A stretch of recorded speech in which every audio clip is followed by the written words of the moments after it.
Bienvenue sur Réveil Radical, la chaîne qui ne te caresse pas dans le sens du poil, qui ne protège pas ton confort et qui ne nourrit pas tes illusions.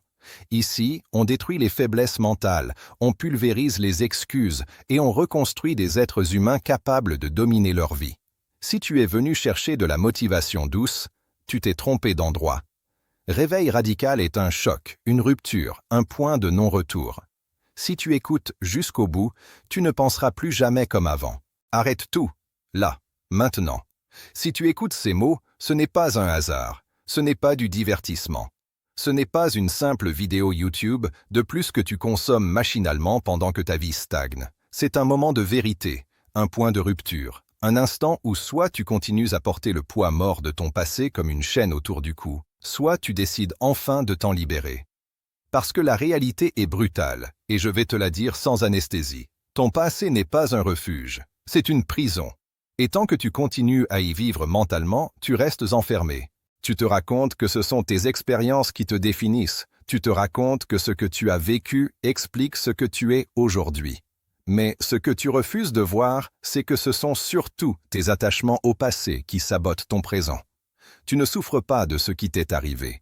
Tu souffres de ce que tu continues à ressasser. Tu souffres de ce que tu refuses de lâcher. Et tant que tu refuses de le reconnaître, tu te condamnes toi-même à revivre la même histoire encore et encore, sous des formes différentes. Regarde ta vie avec honnêteté, pas avec excuse, pas avec justification, avec lucidité.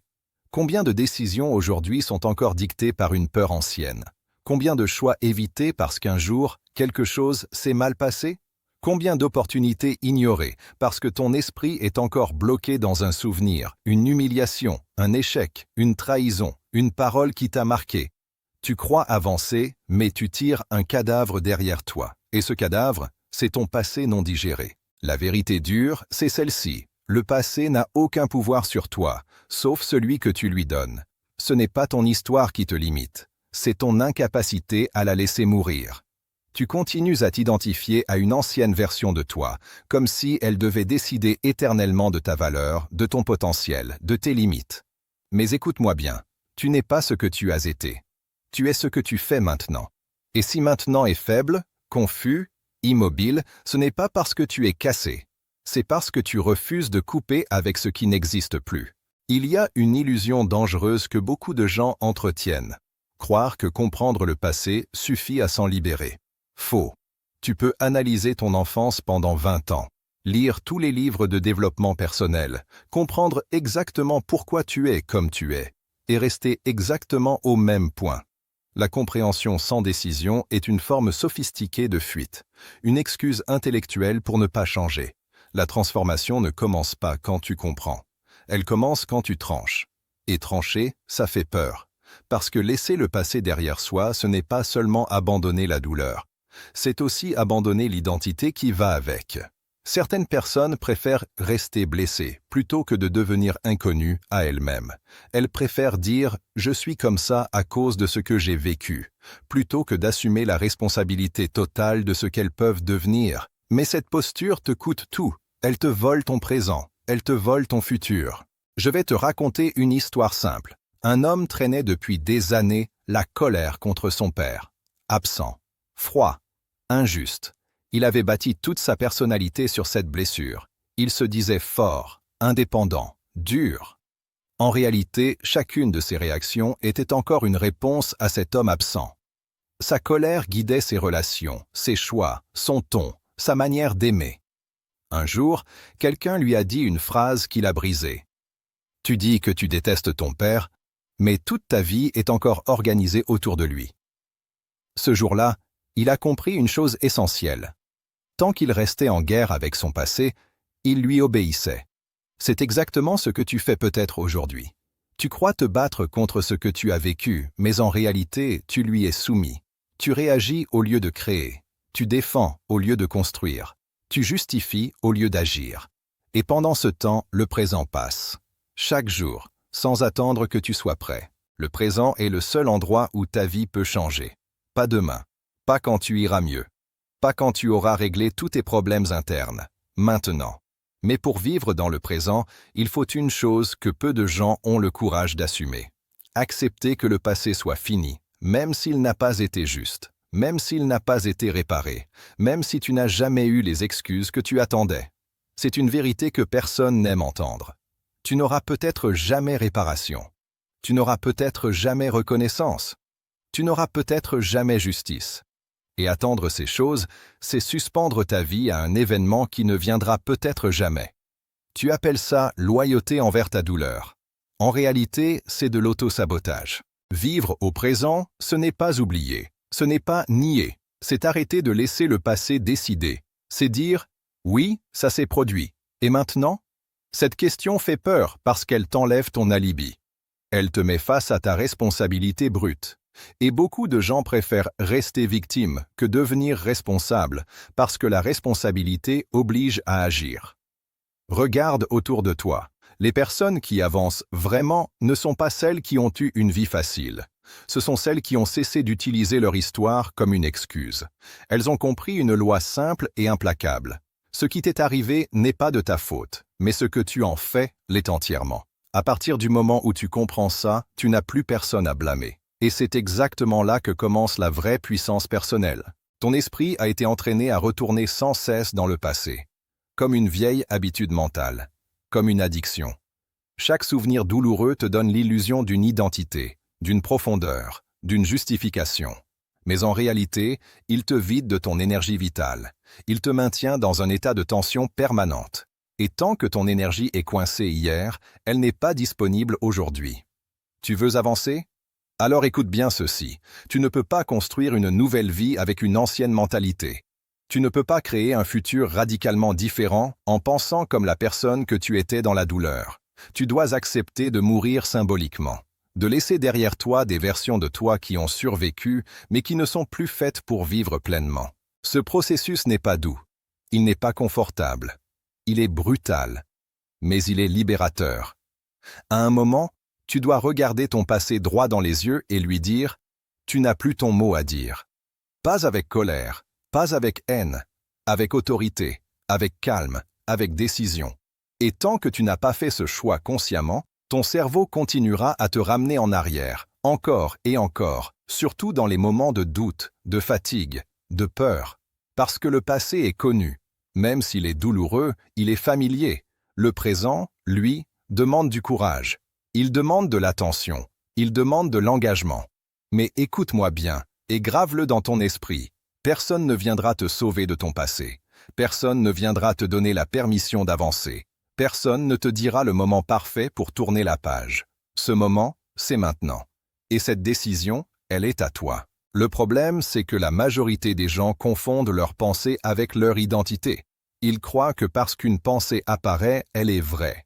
Parce qu'une émotion surgit, elle est légitime. Parce qu'un souvenir revient, il doit être écouté. Mais vivre au présent exige une discipline mentale que peu de gens ont le courage de développer. Celle de ne plus obéir automatiquement à ce qui traverse leur esprit. Ton cerveau n'est pas ton allié par défaut. Il est une machine de survie, pas une machine de vérité. Il préfère le connu à l'inconnu, même si le connu te détruit lentement. Il préfère la répétition à l'évolution. Et si tu ne reprends pas le contrôle consciemment, il te ramènera toujours vers les mêmes réflexes, les mêmes peurs, les mêmes limites. Pas parce qu'il te déteste, mais parce qu'il cherche la sécurité, pas la grandeur.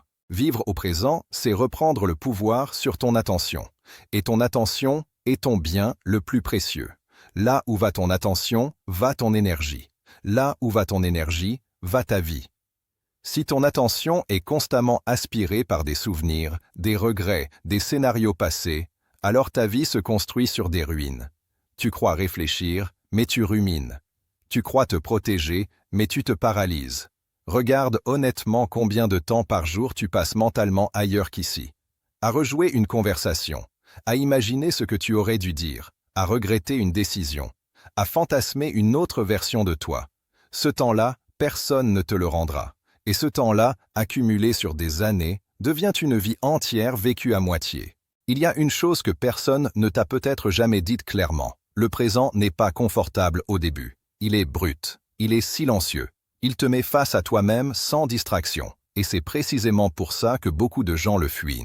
Ils préfèrent le bruit mental du passé au silence exigeant de l'instant. Parce que dans le silence, Il n'y a plus d'échappatoire. Quand tu es vraiment présent, tu ne peux plus te mentir. Tu vois clairement ce que tu fais, ce que tu évites, ce que tu repousses. Tu vois l'écart entre la personne que tu dis vouloir devenir et les actions que tu poses réellement. Et cet écart fait mal. Mais cette douleur est saine, elle est le signal que quelque chose doit changer. Voici une vérité que tu dois accepter si tu veux évoluer. La motivation ne précède pas l'action. C'est l'action qui crée la motivation. Attendre de te sentir prêt, aligné, confiant, guéri, c'est une stratégie de procrastination déguisée.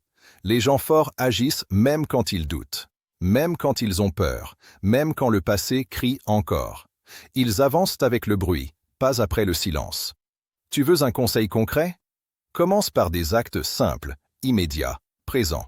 Pas des promesses grandioses, pas des plans abstraits, des actes. Ton corps est la porte d'entrée vers le présent. Bouge-le. Respire consciemment. Regarde autour de toi. Termine ce que tu repousses. Fais une chose que tu évites depuis trop longtemps. Pas pour prouver quelque chose, pour reprendre le contrôle. Chaque action présente est une déclaration de souveraineté intérieure. Chaque fois que tu agis malgré ton passé, tu envoies un message clair à ton esprit. Ce n'est plus toi qui commandes. Et plus tu répètes ce message, plus il devient une réalité incarnée. Mais attention, le passé est rusé. Quand tu commences à t'en détacher, il change de stratégie. Il ne te dit plus seulement « tu es incapable ». Il te dit « fais attention, ne te précipite pas, souviens-toi de ce qui s'est passé la dernière fois ». Il se déguise en prudence, en sagesse, en protection. Et beaucoup de gens retombent dans le piège à ce moment-là. La vraie sagesse ne vient pas du passé. Elle vient de la conscience présente, de ta capacité à observer sans être dominé, à choisir sans être conditionné, à avancer sans garantie. La vie ne te doit aucune certitude. Elle te demande du courage. Il y a des moments où tu devras agir sans comprendre, décider sans être sûr, quitter sans savoir ce qui vient après. C'est inconfortable, c'est instable, mais c'est vivant. Le passé, lui, est stable, figé, mort. Et rester attaché à lui, c'est choisir une sécurité qui t'étouffe plutôt qu'une incertitude qui te libère. Observe les personnes qui vivent réellement. Elles ne sont pas parfaites, elles ne sont pas toujours sûres d'elles, mais elles sont présentes. Elles écoutent, elles agissent, elles tombent et se relèvent sans transformer chaque chute en identité. Elles ne passent pas leur vie à expliquer pourquoi elles sont comme elles sont. Elles vivent. Point. À l'inverse, observe ceux qui restent bloqués. Ils parlent beaucoup, ils analysent tout. Ils ont toujours une histoire, un contexte, une raison. Leur passé est leur carte de visite, leur souffrance est leur argument. Et pendant qu'ils parlent, le temps passe. Tu n'as pas été créé pour commenter ta vie. Tu as été créé pour la vivre, intensément, pleinement, maintenant. Pas quand tout ira mieux, pas quand tu seras prêt, pas quand tu auras enfin réglé le passé. Parce que le passé ne se règle pas, il se dépasse. Et le dépassement n'est pas un événement unique. C'est une pratique quotidienne. Chaque jour, tu choisis, replonger ou rester, te justifier ou agir, réagir ou créer. Ces choix sont souvent minuscules, presque invisibles. Mais accumulés, ils construisent une identité radicalement différente. N'attends pas un déclic magique. Le déclic vient après la répétition, après la discipline, après l'engagement silencieux envers toi-même. Le présent se renforce quand tu le respectes. Plus tu l'habites, plus il devient puissant. Plus tu l'évites, plus il te fait peur. Rappelle-toi ceci, ton passé est une information, pas une destination. Il peut t'enseigner, mais il ne doit plus te diriger. Tu peux le regarder sans y vivre. Tu peux l'honorer sans lui obéir. Et surtout, tu peux avancer sans lui demander la permission. Ce chemin demande une honnêteté radicale. Pas envers les autres, envers toi. Et si tu ressens une résistance en écoutant ces mots, c'est bon signe. Si tu es arrivé jusqu'ici, alors écoute-moi attentivement, parce que maintenant on ne parle plus de théorie, ni de compréhension, ni même de discipline. On parle de décisions irrévocables, celles que très peu de gens prennent vraiment, celles qui séparent ceux qui se réveillent de ceux qui passent leur vie à espérer, celles qui transforment une prise de conscience en une nouvelle identité. À un moment précis, il faut arrêter de négocier avec soi-même, arrêter de discuter avec ses peurs, arrêter de demander l'autorisation à son passé, parce que plus tu négocies, plus tu repousses. Et plus tu repousses, plus tu renforces l'ancienne version de toi. la version hésitante, la version conditionnée, la version qui sait, mais qui n'agit pas. Tu dois comprendre une chose fondamentale. Ta vie actuelle est le résultat parfait de tes standards passés. Pas de tes rêves, pas de ton potentiel, de tes standards, ce que tu tolères, ce que tu acceptes, ce que tu laisses passer. Et si tu veux une vie radicalement différente, tu dois devenir quelqu'un qui refuse catégoriquement de vivre comme avant. Pas progressivement, pas à moitié, radicalement. La plupart des gens veulent changer sans perdre ce qu'ils sont. Impossible. Toute transformation réelle implique une perte. Perte de confort, perte d'habitude, perte de relations parfois, perte de l'image que tu avais de toi. Et c'est exactement là que beaucoup reculent. Ils veulent la liberté, mais pas le prix. La puissance, mais pas l'inconfort. La clarté, mais pas la responsabilité. Mais écoute-moi bien, ce que tu refuses de sacrifier aujourd'hui deviendra ce qui te fera souffrir demain. Tu peux choisir la douleur de la discipline ou la douleur du regret. Il n'y a pas de troisième option. Et le regret est toujours plus lourd, plus silencieux, plus corrosif. Il arrive un moment où tu dois cesser de demander « Pourquoi je suis comme ça ?» et commencer à dire « Voilà comment je vis maintenant ».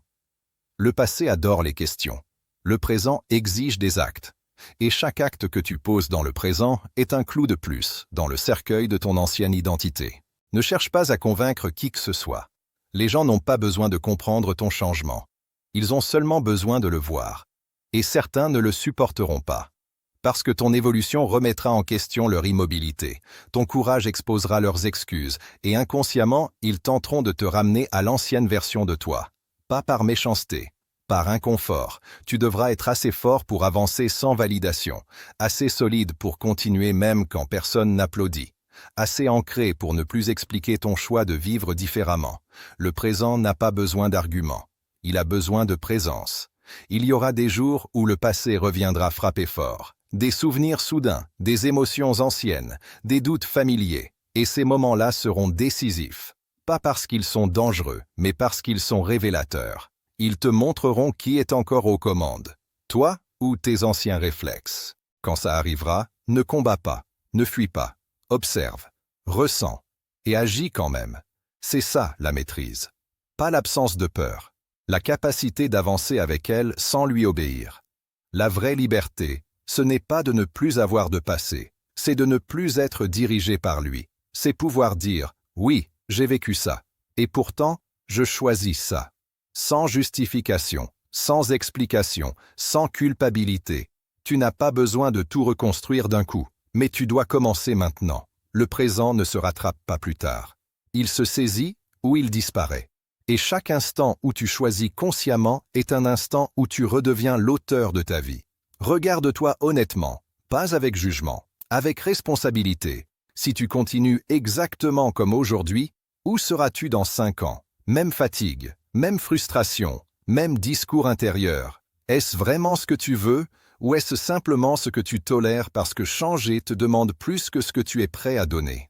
La transformation commence quand cette question devient insupportable. Quand rester comme avant devient plus douloureux que le risque d'avancer.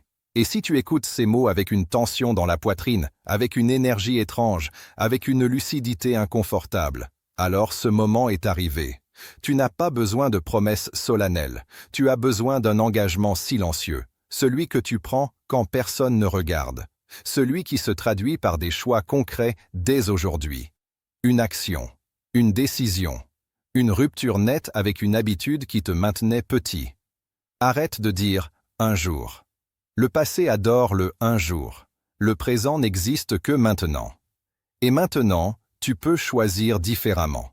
Pas parfaitement. Différemment. Tu n'es pas en retard, mais tu n'as plus de temps à perdre.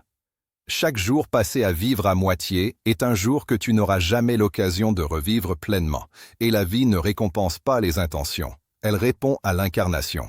Alors voici la vérité finale, celle que tu dois entendre sans filtre. Personne ne viendra te chercher, personne ne viendra te tirer hors de ta zone mentale, personne ne vivra à ta place. Soit tu prends possession de ton présent, soit quelqu'un d'autre, ton passé, tes peurs, tes habitudes, continuera de décider pour toi. À partir de maintenant, tu sais.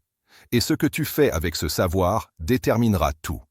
Tu peux refermer cette vidéo et retourner à l'ancienne routine avec une lucidité de plus et aucun changement. Ou tu peux te lever, respirer profondément et agir comme quelqu'un qui a compris que sa vie commence maintenant. Pas demain, pas quand tu iras mieux, pas quand tu te sentiras prêt. Maintenant. Laisse ton passé là où il appartient, derrière toi. Ancre-toi ici. Incarne-toi maintenant et deviens enfin quelqu'un qui vit au lieu de survivre.